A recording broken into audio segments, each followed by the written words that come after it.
So here we are on the third part. This is like step one. So the third exercise we should probably do every day. So we've got rounding and arching through the nose, breathing in and we arch, breathing out and we round. Then we had synchronous hips, which is kind of learning to use your hips like this, okay? Which is very important for learning to run with proper hip articulation. Okay, that was the second exercise in sort of step one. And then this is the third exercise that I think we should do on a daily basis. Super simple, related to the other two. Okay, ankles together, knees together. Lie on your back. You know, if your elbows face forward, your shoulder blades will probably better line to the floor.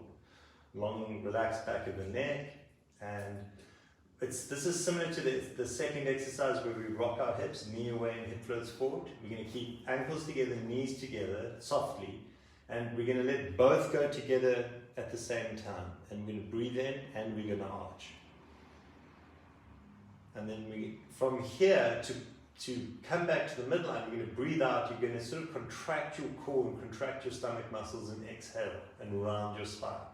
So it's almost like you're contracting yourself back to the midline. And then we're going to rotate, breathe in. This top knee has a sensation of it's going away, and my back is arching. So I'm arching to get this knee away. Okay, breathing in, big belly. Breathing out, rounding my spine, pulling myself. I'm pulling with my back and breathing out and shutting my ribs down to get myself back to the midline. Shutting your ribs down is not a good description, but your ribs are contracting, your core is pulling you back to the midline.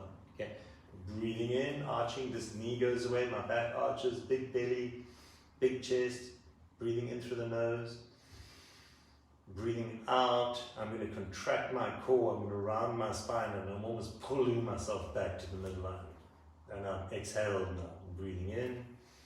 And then your head can go in the opposite direction of your legs. Breathing out. Everything's towards the midline, my spine is rounded. Breathing in, I'm arching. Big belly, relaxed chest, open heart, extending my back, knee goes away. Breathing out, everything comes to the midline. Breathing in, knees together, ankles together. As my knees drift that way, my head drifts in the opposite direction. Arch back, top leg away. Breathing out, I pull everything back to the midline.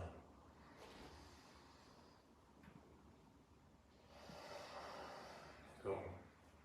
Okay, so a morning routine would look something like rounding and arching in neutral. So breathing in and arching your back, breathing out and rounding.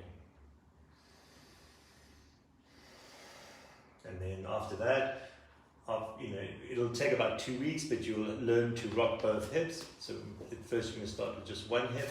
You can learn to rock both hips gently. And my sacrum is staying on the ground, and I'm rocking it gently from side to side, and I'm trying to get the sensation of a relaxed, liquid, mobile, let go, completely loose sacrum and hips. And then you can do breathing in, rotating your head to the other side, you're kind of wringing your spine out, everything out towards the middle and round, breathing in. Okay. And you want to go through 3 rounds of that. And each time the numbers reduce. So if you're doing 10-ish, 8, 6-ish, and then the last one you can just do 4 each. Okay. And do that every day.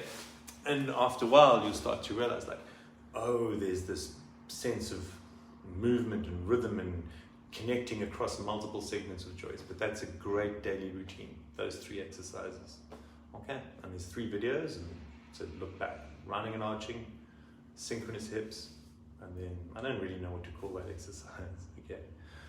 But that's a great for athletes, for if you're injured, and it should all be pain-free.